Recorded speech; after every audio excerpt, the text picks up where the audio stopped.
You ask Tiger to solve. This deals with linear equations with one unknown. The final result is w equals -3. Let's solve it step by step. Simplify the expression.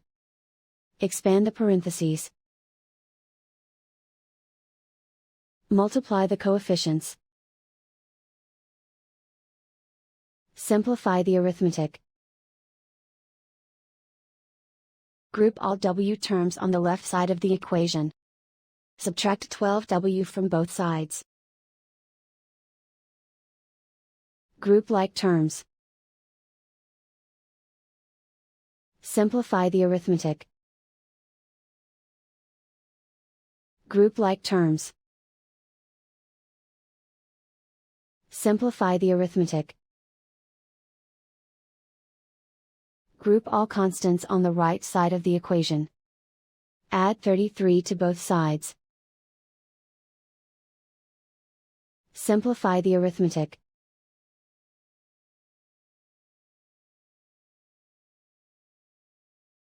Isolate the w.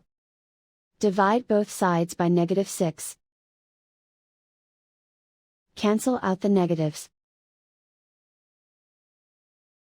Simplify the fraction. Move the negative sign from the denominator to the numerator. Find the greatest common factor of the numerator and denominator. Factor out and cancel the greatest common factor.